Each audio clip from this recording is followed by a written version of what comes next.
말씀을 계속해서 같이 나누려고 합니다. 너무 오래돼서 그런 걸 했었었나 이렇게 또 괜찮습니다. 뭐 매번 새롭고 우린 또 다 잊어버리고 또 새롭게 그러니까 제가 1월부터 한 달에 2번 제가 같이 말씀 나눌 때 우리가 믿는 것이 무엇인지 우리의 신앙의 기본적인 올바로 믿는 것, 성경에서 이야기하고 있는 우리의 믿음, 우리의 구원, 우리의 신앙, 기독교가 무엇인지, 우리는 무엇을 믿고 무엇을 또 믿는 대로 살아가야 하는지에 관한 부분을 1월부터 시작해서 성부 하나님, 성자 예수님까지 같이 나눴었고, 잠시 우리 또 전도사님들, 목사님들 설교로 지난 여름을 보냈고, 9월 다시 성령 하나님부터 이렇게 제가 같이 말씀 나누는 동안에는 시작하려고 합니다. 성령 하나님, 어떻게 보면 기독교 신앙의 가장 구별되어지는, 다른 종교와 구별되어지는 개념 중에 하나라고 이야기할 수 있는 게 바로 성령 하나님이지요. 그만큼 이 성령 하나님에 대한, 성령님에 대한 이 고백으로 인해 잘못된 신앙도 많이 일어나게 되어지고, 또 신앙에 대한 왜곡, 또는 이 신앙의 시험, 또는 이로 인해서 때로는 어떤 사람은 교만함에 빠지기도 하고, 뭐 이런 게 참 많습니다. 우리 성도님들은 이렇게 성령 하나님 딱 이야기 들으면 제일 먼저 떠올려지는 이미지가 무엇인지요? 한국교회는 뭐 사도행전의 영향일 수도 있겠지만 불이라는 게 제일 먼저 떠올려지지요. 제가 만약에 지금 가지고 있는 메모지에다가 성령님을 하면 떠올려지는 그림 하나 그리십시오 하면 다 불 그릴걸요. 불. 거기서 물 그리는 분들은 조금 독특하신 분이시고 대부분 불을 그리실 거예요. 이게 불의 혀같이 갈라지는 것이 오순절 성령 강림 사건에 불의 혀같이 갈라지는 게 그 모양을 이렇게 형상화하다 보니까 불을 한 건데, 우리는 이제 그게 너무 각인이 되다 보니까 성령은 곧 불이 되는 거예요. 그러면서 뭐 방언, 아니면 뭔가 신비한 거, 초자연적인 일들, 그리고 이 문화적인 영향일까요? 어떤 이 미신적인 영향이나 문화적 영향 때문에 약간 성령 하면은 뭔가 좀 판타지 같은, 하고 막 이렇게 나를 따라다니면서 도와주는 뭐 수호신 같은 뭐 이런 개념, 뭐 이런 쪽으로 자꾸만 이 성령님을 많이 생각을 하게 되는데, 사실 성경에서 말씀하시는 이 성령 하나님께서 우리를 위해서 하시는 일들이 단지 우리가 생각하는 그런 판타지적인 신비적인 일들이나 뭐 초자연적인 일들이나 과학으로 설명할 수 없는 일들에 대한 부분, 그것도 성령님께서 하시는 성령의 역사 중에 하나이지만 그게 주가 아니라는 것을 우리가 깨닫고 고백해야지만 됩니다. 성경에서 말씀하시는 성령님께서 우리를 위해 하시는 일들에 대해서. 그래서 그 부분을 한번 조금 오늘 정리를 해보려고 합니다. 제가 이 기독교 우리 이 신앙 기본 교리를 이야기하면서 신앙 고백에 대해서 많이 이야기를 드렸었지요. 웨스트민스터 신앙 고백의 제 34장에 보면 성령에 대해서 이렇게 이야기합니다. 성령은 삼위일체 하나님의 제3위로서 성부와 성자에서 출원하였으나 동일한 실체를 가지시고 권능과 영광에 있어서 동등하시다. 성부와 성자와 함께 모든 사람들이 세세토록 믿고 사랑하고 복종하고 예배드려야지만 된다. 웨스트민스터 신앙 고백에서의 성령에 대한 이 고백은 동등, 삼위일체 하나님, 성부, 성자, 성령의 삼위일체 하나님 동등하신 분이시다라는 걸 강조하고 있습니다. 왜냐하면 성령 하나님이 마치, 제가 성부, 성자 하나님 삼위일체 말씀드릴 때 잠깐 언급해 드렸지만 이렇게 계급화를 자꾸만 시키게 되어져요. 그래서 성부 하나님, 성자 예수님, 성령 하나님. 그래서 성령 하나님은 성부 하나님과 성자 예수님이 명령하시고 시키는 일을 하는 분, 뭐 이렇게 해서 이게 동등한 게 아니고 어떤 계급이 주어져 있는 것으로 생각하게 되는데 그렇지 않다라는 겁니다. 성부 성자와 함께 모든 사람들이 예수 그리스도 하나님을 믿고 사랑하고 복종하고 예배드릴 수 있도록 그렇게 역사하시는 분이시고 또 그러한 성령 하나님을 우리가 그렇게 예배해야지만 된다라는 것을 강조합니다. 우리 교단 대한예수교 장로회 신앙고백서에서는 제4장 성령에 대해서 이렇게 이야기합니다. 우리는 예수 그리스도께서 부활 승천하신 후 성부와 성자로부터 보내심을 받아오신 성령이 신자에게 임재하시면서 신자들을 은총 안에 머물게 하시고 가르치시고 구원으로 이끄시고 교회를 세우시고 성장케 하시는 것을 믿습니다. 그래서는 이제 성령 하나님께서 하시는 일에 대한 고백이 들어가 있죠. 은혜 안에 머물게 하시고 우리를 가르치시고 구원으로 이끄시고 교회를 세우시고 성장케 하시는 것을 믿는, 성령은 영원전부터 성부와 성자와 함께 계시면서 구약시대에도 활동하셨고 성자가 세상에 계실 때도 사역하셨다. 그러나 오순절 이후 성령은 모든 신자에게 주어졌고 영원히 임재하시면서 그리스도가 이룩하신 구속사업을 더욱 충만케 하신다. 성령 하나님이 성부, 구약의 시대 창조의 시대에는 계시지 않으셨다라고 생각을 하게 하는 분들도 계시다라는 거예요. 예수 그리스도께서 내가 떠나야 하지만 너에게 유익이다, 내가 떠나게 되면은 약속하신 성령을 너에게 주실 것이다 라고 약속을 하셨기 때문에 성자 예수님께서 이 땅에서 사역하시던 그때의 성령 하나님은 계시지 않으셨다라고 생각하기도 쉬워요. 그리고 우리가 알고 있는 사도행전 2장의 오순절 성령 강림 사건으로 성령이 강림하셔서 그때부터 성령께서 우리와 함께 하시고 교회와 함께 하시고 그 사역을 행하신다라고 생각하게 되는데 그렇지 않다라는 겁니다. 성부, 성자, 성령 하나님이 하나씩 이렇게 돼서 완성돼서 삼위일체가 된 게 아니라 창조 이전부터 삼위일체 하나님이 계셨고 그 하나님께서 함께 사역하셨고 그 사역이 지금까지 이어진다라는 고백, 그것이 중요하다라는 거예요. 그래서 창조의 시대에도, 구약의 시대에도, 그 다음에 성자 예수님의 복음서의 시대에도, 또 사도행전 이후의 교회의 역사 시대 속에서도 성령 하나님, 성부 하나님, 성자 예수님은 함께 하셨다, 이 고백이 있어야지만 돼요. 그러면 왜 구약의 시대를 성부 하나님의 시대, 복음서를 성자 예수님의 시대, 사도행전 이후에 지금의 시대를 성령 하나님의 시대라고 그렇게 이야기하는 사람이 있느냐, 그런 목회자들이 있느냐? 그거는 하나님의 백성들하고의 관계 속에서 하나님의 말씀을 전하실 때 구약 성경에서는 주로 하나님께서 직접 선지자들에게, 왕에게, 또는 하나님의 백성들에게 직접 말씀하셨고, 그죠? 노아에게도 성령을 통해서 말씀하신 게 아니라 하나님께서, 여호와께서 노아에게 말씀하시되, 이렇게 됐잖아요. 아브라함에게 말씀하시되. 신약 그 복음서 시대에는 성자 예수님께서 이 땅에 오셔서 직접 하나님의 백성들을 만나시고 그들에게 복음을 전하셨고, 그리고 사도행전 이후의 시대 속에서 지금에는 성령께서 우리에게 하나님의 말씀을 깨닫게 하시고 들려주시고 우리의 삶을 하나님의 백성답게 이끌어 주신다라는 차원 속에서 성부, 성자, 성령 하나님의 시대다라고 이야기를 하는 거지, 계시지 않았다라는 것은 아니라는 거예요. 그래서 구약 성경에서 말씀하시는 성령과 신약 성경에서 말씀하시는 성령을 조금 살펴보면 우리가 이 성령에 대한 이 잘못되어진, 조금은 오해되고 있는 그러한 생각들을 좀 바꿀 수 있을 것 같은데요. 구약에서는 히브리어 루하크라는 단어를 가지고 설명을 합니다. 이거는 바람, 호흡 이런 의미를 가지고 있는 건데 하나님의 영이라는 뜻을 가지고 있습니다.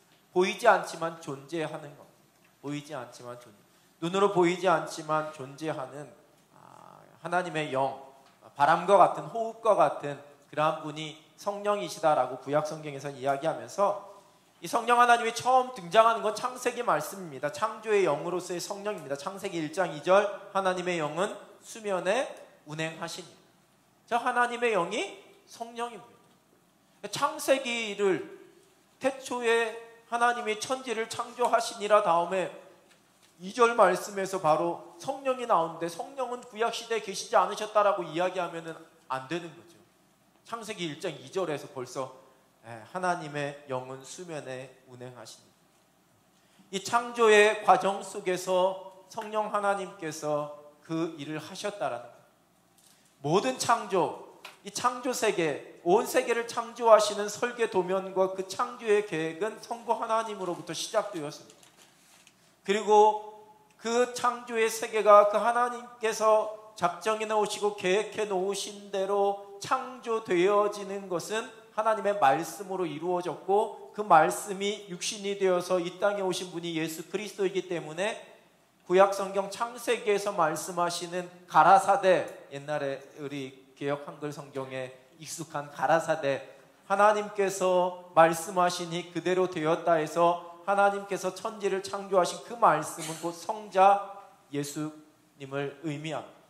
그리고 그 모든 것이 그 모양대로 형상대로 이루어지는 과정 속에서, 구체적인 모양이 이루어지는 과정 속에서 역사하신 분이 누구시다? 성령 하나님이라는 것.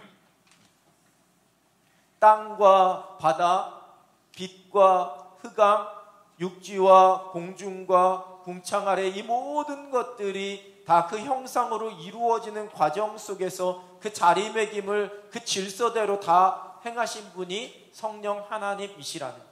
그래서 구약의 창조의 과정 속에서도 성령 하나님께서 일하셨다라고 우리는 고백합니다. 창세기 2장 7절, 우리가 잘 아는 말씀이죠. 여호와 하나님이 땅의 흙으로 사람을 지으시고 생기를 그 코에 불어넣으시니 사람이 생명이 돼. 여기서 사용되어진 호흡과 생명이라는 단어가 성령을 뜻하는 단어와 같은 어원을 가지고 있다라는 거예요. 인간의 창조 속에, 인간을 창조하시는 과정 속에서 우리에게 생명을 넣어주시고 우리의 호흡이 되어주신 분이 바로 성령 하나님.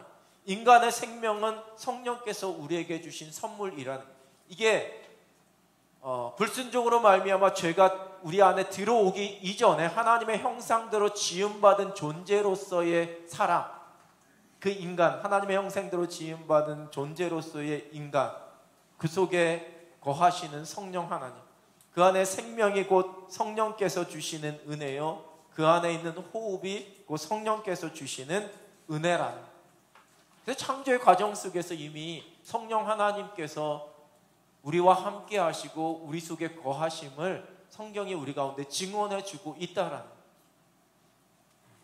여러분들이 예수 그리스도를 주라 고백하고 그리스도 안에서 내가 호흡하고 오늘 아침에 일어나서 내게 생명을 주신 하나님 앞에 감사하는 그 고백의 기도를 드리는 것은 내 안에 성령께서 살아 역사하시고 그 성령께서 나에게 오늘도 호흡을 주시고 생명을 주시고 살아가게 하셨다라는 그 고백이 그 속에 담겨져 있다라는.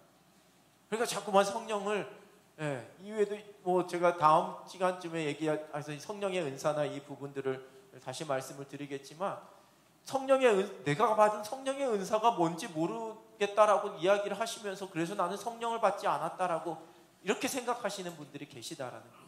이게 어떤 이 능력 차원으로 자꾸만 성령을 생각하기 때문에 그렇다라는 거예요. 근데 성경은 그렇게 말씀하지 않으셔요. 그거는 성령 하나님께서 우리에게 주시는 수많은 은혜와 역사의 한 부분일 뿐이지, 성령 하나님의 기본적인 성부성자 성령 하나님께서 하시는 역사 속에서의 성령 하나님이 우리에게 주시는 은혜는 우리의 생명이고 우리의 호흡이라는 거예요.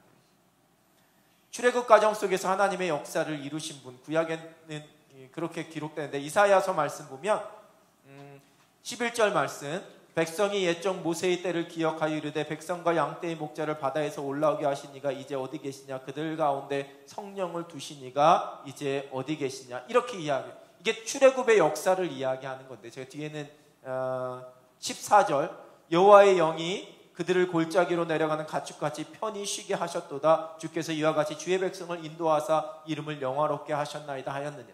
이 이사야 말씀이 이스라엘 백성의 출애굽하는 과정 속에 있었던 그냥 띄워놔 주시겠어요? 하나님께서 주신 은혜를 기록하고 있는 말씀인데, 그때 홍해에서 홍해를 가르게 하시고 그 물 속에서 그들을 다 바다 위에서 올라오게 하신 하나님의 그 능력과 하나님의 이적과 역사하심, 그것을 일으키시고 그렇게 할 수 있게끔 이스라엘 백성들이 홍해바다를 건너게끔 하셨던 분이 누구시냐? 성령 하나님이다라고 이야기를 하는 거예요. 다시 14절에도 그 여호와의 영이 그들을 골짜기로 내려가는 가축같이 편히 쉬게 하셨도다. 광야에서 그들이 편안하게 쉬게 하시고 안전하게 쉬게 하시고 그들을 이끄셨던 분이 누구시냐? 성령 하나님 여호와의 영이었다라는 거예요. 즉 구약의 이스라엘 민족의 출애굽의 역사 속에서도 하나님께서 성령을 통해서 이스라엘 민족에게 그 바다를 건너게 하시고 광야에서 거하게 하셨다라는 거죠. 우리가 이스라엘 백성들이 광야에서 있었을 때 그들을 인도하셨던 구름기둥, 불기둥을 고백하잖아요. 실제로 그 역사 속에서 구름기둥, 불기둥이 상징적인 의미가 아니라 실제로 구름기둥, 불기둥으로 그들을 인도하셨던 하나님, 그 하나님은 성령께서 그들을 보호하시고 성령께서 그들을 평안함으로 이끄셨다라는 고백이 된다라는 거예요. 그래서 우리가 기도할 때 우리의 날마다의 삶을, 오늘 하루의 삶도 주께서 구름기둥, 불기둥으로 우리를 인도해 주시기를 원합니다. 실제로 우리가 살아가는데 여러분들 구름기둥, 불기둥이 여러분들과 함께 쫓아다니지는 않잖아요.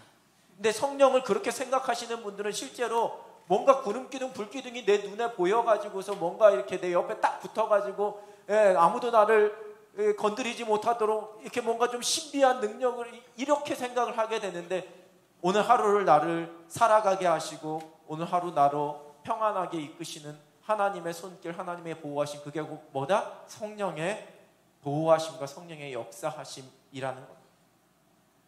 우리가 알고 있는 구약시대의 선지자들에게 주셨던 영감, 여호와 영이 그 입에서 그들에게 말씀을 주시고 하나님의 말씀을 선포하게 하셨던 것도 구약에서 성령께서 하신 역사라는 거죠. 사무엘하 23장 2절, 여호와의 영이 나를 통하여 말씀하시며 그의 말씀이 내 혀에 있도다.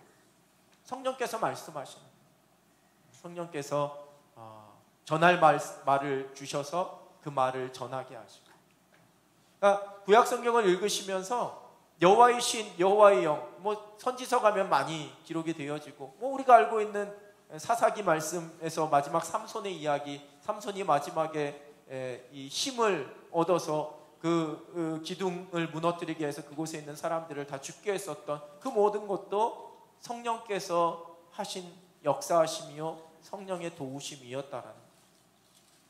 우리가 알고 있는 선지자들이 전했던 말씀도 다. 그러니까 구약 시대에도 성령님께서 그렇게 일하셨다. 이게 이제 신약에 오게 되어지면 우리와 좀 친근한 개념으로 이제 나타나게 됩니다. 보혜사 성령, 요한복음 14장 16절이죠. 내가 아버지께 구하겠으니 그가 또 다른 보혜사를 너희에게 주사 영원토록 너희와 함께 있게 하리라. 이게 기독교가 우리나라에 들어오게 될 때 이게 한글과 한자가 막 혼용되어 사용되어졌고 여전히 한자 문화권에 있기 때문에 탄생한 단어 중에 하나가 바로 이 보혜사라는 단어이죠. 보혜사. 어렵잖아요. 보혜사라는. 헬라어로 하면 파라클레토스. 파라가 옆에 또는 가까이, 클레토스는 부르심 받은 자, 부름 받은 자, 콜, 영어의 콜, 이런 개념이죠. 그런 뜻이, 옆에서 가까이 있도록 부름을 받은 자, 그게 바로 파라클레토스라는 보혜사라는 뜻이에요. 그거를 보호하고 은혜를 주시는 분, 그래서 보혜사, 이렇게 한자로 표현을 하다 보니까 우리에게는 보혜사 성경에서 보혜사 하면 잘 쓰지 않는 단어인데, 보혜사 하니까 이게 무슨 헬라어인지 다른 나라 한자어로 그렇게 만들었기 때문에 그러는 겁니다. 그래서 영어 성경에 보면 때로는 위로자, 상담자, 도와주는 헬퍼, 권면하는 권면자, 이런 단어들로 좀 이렇게 그런 단어들로 번역이 되어지고 있거든요. 쉽게 얘기하면 우리와 동행하셔서 나와 함께 하셔서 나를 도우시고 나를 지켜주시는 분, 그게 바로 보혜사 성령이라는 거예요. 그러니까 보혜사 하면 조금 멀게 느껴지고 너무 종교적이고 신비적인 느낌으로 오게 되어지는데, 이제 우리가 예배를 마치고 우리의 삶으로 나아가면서 나를 그리스도인답게 살게 하시고 하나님의 자녀로 나를 지켜주시는 분, 내가 내 삶의 자리에서 무엇을 하든지 나로 하여금 깨어있게 하시고 또 그 모든 일들을 감당하게 하시는, 나를 도와주시는 분, 그분이 바로 보혜사 성령님이란. 내가 힘들고 아파할 때 나를 위로해 주시고 나를 격려해 주시고 그 말씀으로 나를 다시 세워주시고, 내가 기도할 때 나에게 다시 용기를 주시는 분, 바로 그분이 보혜사 성령님이란. 우리 안에 인격적으로 임재하셔서 우리 속에서 이 세상 속에 믿음으로 살아가게 하시고 이 세상의 어려움과 죄악 속에서 우리를 지켜주시는 분, 그분이 바로 보혜사 성령님이라. 내 옆에 계신. 이 개념을 그냥 사람들이 쉽게 사용하는 개념으로 생각하면 수호천사가 되는 거예요. 근데 그렇게 되면 너무 좀 이 기독교가 일반 사람들이 만들어내는 그냥 어떤 미신적인 거하고 이렇게 합쳐지게 되잖아요. 그래서 나를 그렇게 도와주시고 보호하시고 인도하시는 분이 바로 보혜사 성령님이다. 그게 바로 요한복음 14장 16절 예수님께서 우리에게 허락하신 약속입니다. 보혜사를 너희에게 주사 영원토록 너희와 함께 있게 하라.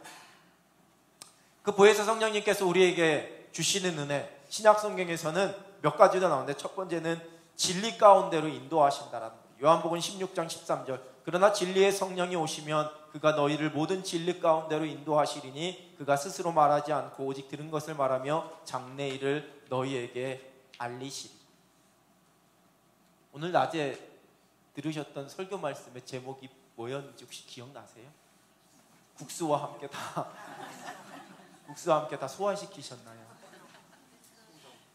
처음 교회 나오신 분이, 그러니까 다른 교회 다니다가 우리 교회 처음 온 분들 말고 그냥 태어나서 처음으로 교회라는 곳에 오신 분이 만약에 앉아서 예배를 드리셨다. 그래서 설교 말씀을 들었다. 그분에게 그 말씀을 들으면서, 그 예배 때 말씀을 들으면서 이 순종이라는 단어가 그분에게 다가가게 되어지는 어떤 깨달음과 도전과 우리 성도님들처럼 오랜 시간 신앙생활 하면서 예수 그리스도를 주라 고백한 믿음의 사람들이 똑같은 말씀을 들으면서 깨닫게 되어지는 것과는 다릅니다. 사전적인 지식이 있고 없고의 차이가 아닙니다. 제가 그렇게 학문적으로 엄청나게 높고 못 알아들을 만한 말씀을 제가 드리지는 않습니다. 누가 들어도 들을 수 있는, 어느 누가 들어도 이해할 수 있는 문장과 이해할 수 있는 말들을 그곳에서 전해지게 되지만, 교회 처음 나온 사람과 그렇지 않고 예수 그리스도를 주라 고백하는 사람이 그 말을 들을 때에 다가오게 되어지는, 깨닫게 되어지는 내용이 다르다는 것. 그 차이가 어디서 나오느냐? 그게 바로 성령께서 우리에게 주시는 은혜라는 것. 예수 그리스도를 주라 고백하고 성령이 우리 속에 내주하시는 분들은 말씀을 들으면서 그 말씀의 거울에 내 자신을 비춰보게 됩니다. 그리고 하나님께서 나에게 원하시는 모습이 무엇인지를 그 속에서 고민하고 깨닫게 됩니다. 오늘 말씀을 들으면서 여러분들에게는 어떠한 이 도전과 어떠한 찔림과 어떠한 결단이 있으셨는지. 와, 목사님 오늘은 반려돌 얘기했네? 집에 갔더니 반려돌은 생각나는데 뒤에는 무슨 말을 했는지 생각이 안 나는 거예요. 그럼 제가 잘못한 거죠. 제가 잘못한 거죠. 생각나지 못하게 했으니까. 말씀을 들으면서 순종, 그래, 내가 이 같이 사는 이 남편이 참 미운데 그래도 내가 사랑해야지. 내가 고매한 인격을 가진 사람이 아니라 하나님께서 나에게 사랑하고 이해하고 용납하라고 하셨으니 지금 옆에 앉아서 졸고 있는 이 남편도 내가 사랑하고 그냥 봐줘야지. 예를 들면 그 근거가 새로워진 거예요. 내 속에서. 내가 땀 흘려 수고하며 열심히 정직하게 일해야지.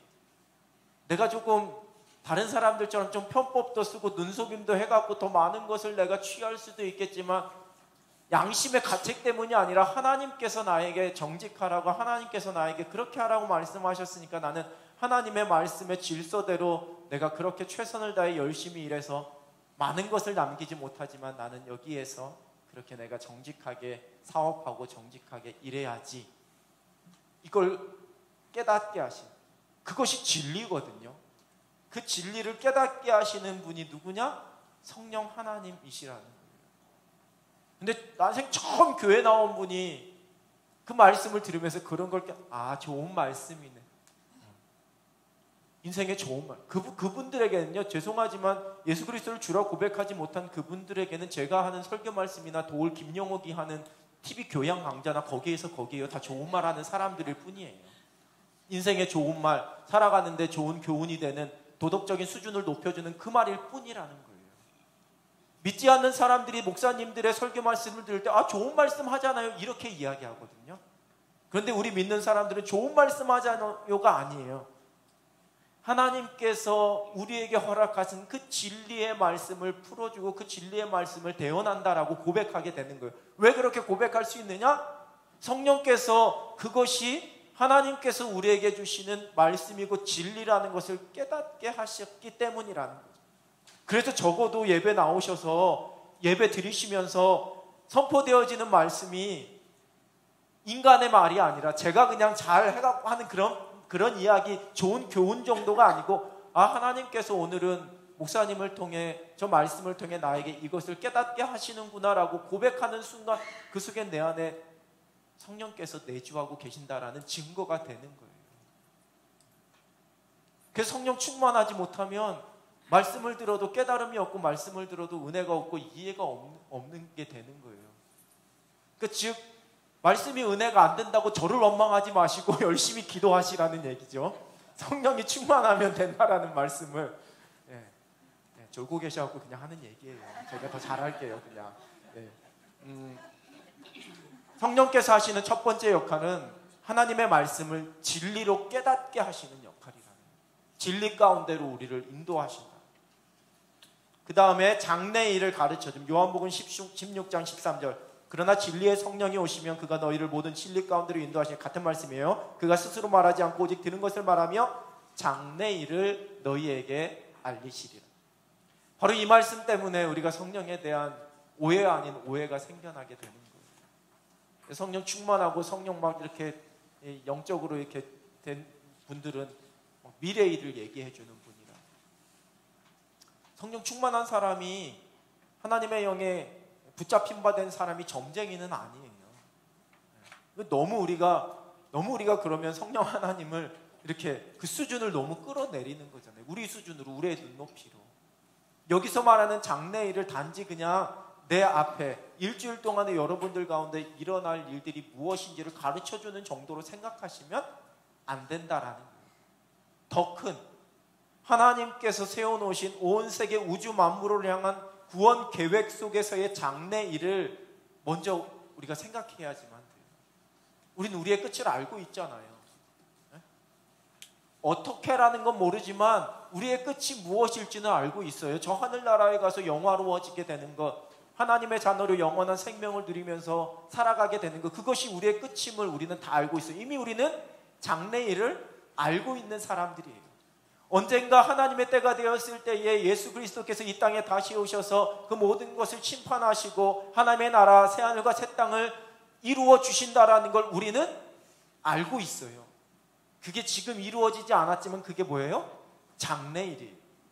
그런데 우리의 어떤 호기심은 장래일이라고 하면 당장 내가 내일 무슨 일이 있는데 이것이 될지 안 될지, 우리 자녀들이 연말에 시험을 보는데 이 시험에서 좋은 결과를 얻을지 못 얻을지 그거를 알게 되는, 그죠? 그거 얘기해주면 용한 목사님이라고 자꾸 얘기하는데 뭐 용한 점쟁이도 아니고 용한 목사님이 어디 있어요? 그 장래일 아니에요. 성령께서 그거 다 얘기해 주고, 그런 거 자꾸만 너무 궁금해하시고 막 쫓아가시고 막 그러지 마세요. 연초 되면은 여러분들, 제가 늘 말씀드리잖아요. 새해맞이 예배 때 받는 성경의 말씀이 여러분의 1년의 운세를 점치는 말씀은 아니라는 거예요.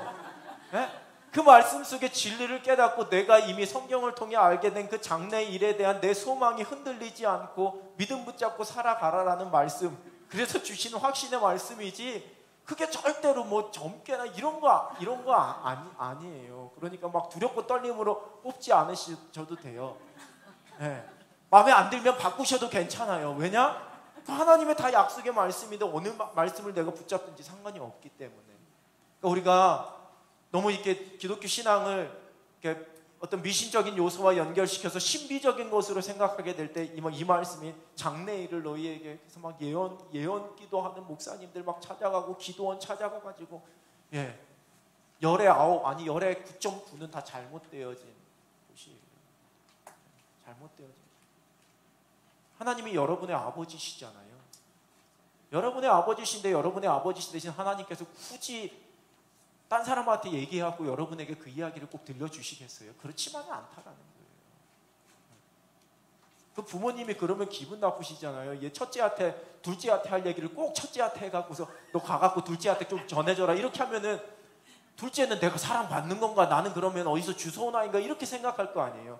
둘째 아들에게 하고 싶으신 이야기는 둘째 아들에게 직접 이야기하신다고요. 근데 꼭 무슨 예언기도 하고 뭐 이러는 사람한테 찾아가갖고서 막 우리의 신앙을 그렇게 만들어서는 안 된다는. 성령께서 우리에게 우리는 우리의 장래에 펼쳐질 일을 알고 있어요. 우리 다 천국 갈 사람들이잖아요. 아무리 버티고 몸부림쳐도 지옥 못 가는 사람들이 저와 여러분이거든요. 예수 그리스도를 믿었기 때문에. 그럼 우리는 우리의 장래일에 펼쳐질 일이 뭔지를 이미 알고 살아가는 사람들이에요. 근데 이걸 어떻게 깨달았느냐? 성령께서 우리에게 깨닫게 하셨다라는 거예요. 예수 그리스도의 이 땅에 다시 오심, 예수 그리스도의 심판과 우리에게 허락하실 영원한 생명, 하나님께서 주실 의의 면류관을 우리는 이미 확신하고 그걸 깨달은 사람들이라는 거예요. 성령께서 깨닫게 하셨기 때문에 우리는 그걸 바라보면서 살아가는 거예요. 그게 바로 성령께서 하시는 일이라는 거예요. 그리스도를 증언하신다. 요한복음 15장 26절 내가 아버지께로부터 너희에게 보낼 보혜사 곧 아버지께로부터 나오시는 진리의 성령이 오실 때에 그가 나를 증언하실. 뒤에 다시 한번 하겠지만 우리로 구원을 깨닫게 하시는 역할, 모든 것을 가르치고 예수님의 말씀을 생각나게 한 보혜사 곧 아버지께서 내 이름으로 보내실 성령 그가 너에게 모든 것을 가르치고 내가 너에게 말한 모든 것을 생각나게 하리라. 우리에게 멈춤을 할 수 있게끔 만들어주시는, 죄악 가운데 빠질 때 그만 그거를 내 속에서 깨닫게 하시고 멈춰야지만 된다는 것을 알게 하시는 분이 바로 성령 하나님이시라는. 성령 충만한 사람이 죄의 자리에 서 있지 않다라는 것은 그걸 멈추게 하시기 때문에 그래요. 늘 사단은 우리로 하여금 죄의 자리로 끌어가려고 하지만 거기를 딱 멈출 수 있게끔 우리 속에서 주님의 말씀이 생각나게 하시는, 생각나게 하시는. 누군가 미워해 보신 적 있으시잖아요. 아닌 척해도 다 있으시잖아요. 나는 늘 사랑해, 나는 사랑이 충만해. 다 있으시잖아요. 근데 계속 미워하다가도 가끔 가다가 내가 이러면 안 되는데 라는 생각 해보신 적 없으세요? 오늘 나 국수 조금 준 저 오병이어에 누가 막 좀 얄밉고 나는 떡 5개 주고 옆 사람이 7개 준 사람이 좀 얄미운데 막 그런 생각이 들다가도 내가 이러면 안 되지 라는 생각이 딱 순간적으로 찾아올 때가 있잖아요. 그게 바로 성령께서 우리에게 예수님의 말씀을 생각나게 하시기 때문에 우리가 멈출 수 있는 거예요. 그런데 그게 없으면 그 성령의 음성에 민감하지 못하면 이게 계속 발전해 나가는 거예요. 발전하면서 그 말이 꼬리에 꼬리를 물고 오해에 오해를 물고 눈덩이처럼 커져가는 거죠. 그래서 하지 않았던 말도 한 것처럼 내게 착각이 들게 되어지고 막 환청이 들리게 되어지고 그래서 완전히 미워하고 막 눈덩이처럼 커져가고 죄의 자리에 거하게 되는 거죠. 멈추지 못하는 거예요. 생각나지 않으니까. 주님의 말씀이. 근데 성령께서 그런 역할을 우리에게 해주신다는, 사명을 감당하게 하신. 사도행전 1장 8절 오직 성령이 너에게 임하시면 너희가 권능을 받고 예루살렘과 온 유대와 사마리아와 땅끝까지 이르러 내 증인이 되리라 하신. 우리가 감당하는 모든 사역들, 그죠? 여름 더운 날씨에 저 밖에서 주차 관리하시는 우리 집사님, 주방에서 찬양대로 교사로, 그냥 한참 더울 때 우리 교회학교 섬기는 집사님, 제가 우리 중등부 수련회 갔다 오던 부장 집사님도 제가 만났는데 좀 미안하더라고요. 저는 안식년 기간에 반바지 입고 쉬러 나가는데 땀 뻘뻘 흘리면서 수련회 갔다 왔고 이렇게 막 했는데 또 사진 보니까 막 우리 권사님들은 또 땀 뻘뻘 흘리면서 밥 해주고 있고 목사가 이래도 되는 건가 막 이런 생각이 하면서. 근데 그렇게 수고비를 받는 것도 아니고 누군가 이렇게 거기에 대한 응당한 대가를 해주는 것도 아닌데 감당할 수 있게 하는 힘, 그게 바로 성령께서 주시는 은혜라는 거예요. 그 은혜로 우리가 사역하는 거예요. 그래서 내가 사역하면서 내가 지금 뭐 하고 있는 건가라는 생각이 들 때는 주변의 환경을 탓하는 게 아니라 내 속에 하나님의 은혜, 성령 충만함이 내 속에서 흔들리고 있구나라고 생각하시면 되는 거예요. 왜냐하면 우리가 처음 부름받아서 그 사명 감당할 때 그 은혜로 내가 시작했기 때문에, 성령께서 나에게 그 일을 맡기셨고 그 일을 하게 하셔서 내가 시작했기 때문에 그 일을 내가 감당하다가 힘겨워지고 자꾸만 본전 생각이 나고 자꾸 다른 곳을 둘러보게 되어지면 그 원인을 내 속에서 하나님 나에게 하나님의 은혜를, 주의 성령을 더 가득히 부어주셔서 그 은혜로 감당하게 하옵소서라고 기도해야지만 된다는 거예요. 사역하다가 시험 들 때 시험을 들게 하는 사람을, 물론 환경도 있고 사람도 있어요. 제가 그걸 아예 없다고 무조건 다 내 안에서 뭐 은혜가 떨어져서 그렇다라고 말씀드리는 건 아니에요. 그런데 가장 먼저는 내가 하나님 앞에 먼저 무릎 꿇는 게 필요하다라는 거예요. 사역하면서 시험 들 때 하나님께서 일하시기 시작한다라는 거죠. 사람도 바꾸시고 환경도 바꾸시고. 그런데 우리는 사역하다가 힘들고 시험 들게 되면 자꾸만 손가락을 다른 사람에게로 향하면서 그 원인이 무엇인지 다른 사람에게서 찾으려고 하다 보니까 공동체가 함께 힘들어지게 되는 거예요. 주님께서 우리에게 사명을 말씀하시고 난 이후 주님 오실 때까지 사명 감당하는 게 막 즐겁고 행복하고 평탄하고 모든 것이 다 갖추어져 있는 상황은 절대로 일어나지 않아요. 무언가 하나는 우리가 힘들게 되고 누군가 한 사람은 계속 나를 시험 들게 하거든요.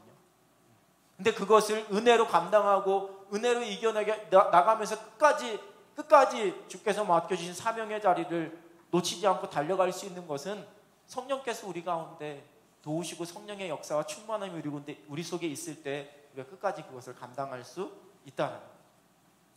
그래서 이러한 성령님은 우리가 어떤 도구처럼 생각하는 존재가 아니라 인격적인 분이라는 거예요. 인격적. 옛날 초대교회 이단 중에 아리우스라는 이단이 있었는데요. 이 사람들은 성령은 이 피조된 세계 속에서 하나님께서 사용하시는 에너지와 같은 존재다라고 그렇게 주장을 해서 이단이 되었어요. 근데 우리 속에도 은근히 마치 성령이 무슨 에너지와 같은 존재로 생각하게 되어져요. 요즘처럼 전자기기 충전하는 거에 익숙하신 분들은 더더욱 마치 이렇게 막 충전 72%, 나는 지금 성령이 72%야. 오늘 예배 드렸으니까 오늘은 85까지 됐는데 주중을 지나다 보면 토요일날 되면 난 한 40%가 돼서 다시 교회 와서 충전기 꽂아야지만 돼. 비유적으로는 이야기할 수 있는데요. 단지 그런 어떤 도구적 개념으로서 생각하면 안 된 인격적인 분, 지정의를 가지고 계신 인격적인 분이라는. 그래서 이게 성령께서 나에게 주시는 성령의 역사와 성령의 은사인지 아닌지는 이러한 인격적인 차원에서 우리가 구분할 수 있다라는 거죠. 말씀드렸듯이 모든 것을 아시고 모든 것을 하실 수 있는 전지전능하시고, 고린도전서 2장 10절, 오직 하나님의 성령이 이것을 우리에게 보이셨으니 성령은 모든 것 곧 하나님의 깊은 것까지도 통달하시느니라. 성령 하나님이 이 지적인 인격적인 분이시다라는 것을 가르쳐주는 본문이죠. 로마서 8장 27절, 마음을 살피시는 이가 성령의 생각을 아시나니 이는 성령이 하나님의 뜻대로 성도를 위하여 간구하시고. 성령의 생각. 또 누가복음 12장 12절, 마땅히 할 말을 성령이 곧 그때의 너희에게 가르치시리라 하시니라. 가르치신다, 생각나게 하신다. 성령께서 지적인 영적인 분, 인격적인 분이시다라는 것을 우리에게 가르쳐요. 그러니까 어떤 이 신비하고 어떤 이 환상적인 부분만이 아니고, 말씀드렸듯이 지적인 성령님이시기 때문에 여러분들이 말씀을 들을 때에 이렇게 사는 것이지, 이게 하나님께서 원하시는 것이지라고 여러분들이 깨닫게 되는 것, 그것은 바로 성령께서 우리에게 지적인 인격적인 성령님께서 그 지성으로 우리에게 깨닫게 하시고 알게 하시기 때문에 가능한 일이라는 거예요. 나는 정적인 속성이에요. 감정을 지니셨기에 근심하시고 탄식하신다. 에베소서 4장 30절, 하나님의 성령을 근심하게 하지 말라. 그 안에서 너희가 구원의 날까지 인치심을 받아. 세 번역 성경은 슬프게 하지 마십시오 이렇게 기록돼요. 성령을 슬프게 하지 말라. 아파하신다라는 거예요. 탄식하신다라는 거예요. 로마서 8장 26절 이와 같이 성령도 우리의 연약함을 도우시나니 우리는 마땅히 기도할 바를 알지 못하나 오직 성령이 말할 수 없는 탄식으로 우리를 위하여 친히 간구하시고 애통해 하시고 아파하시는, 우리가 힘들어할 때 같이 아파하시고 안타까워하시는 성령 하나님, 우리를 그냥 계속 잘해야지만 돼, 잘 믿어야지만 돼, 그렇게 약해서는 안 돼라고 몰아치시는 어떤, 그래서 에너지만 계속 주시면서 그냥 잘해야지만 돼, 하기 싫어도 해야지만 돼 이러시는 분이 아니라는 거예요.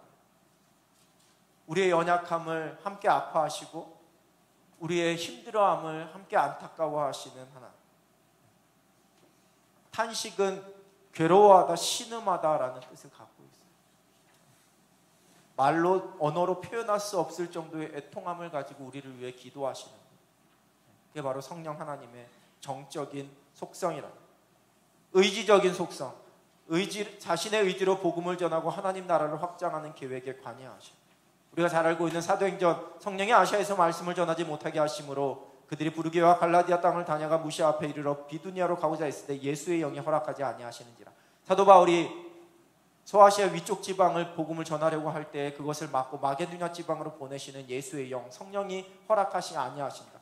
성령께서 하나님의 계획대로 그 모든 것을 의지적으로 맡기도 하시고 의지적으로 인도하시기도 한다라는 거죠. 각 사람에게 은사를 골고루 나누어 주시되 그 뜻대로 행하시는 성령 하나님.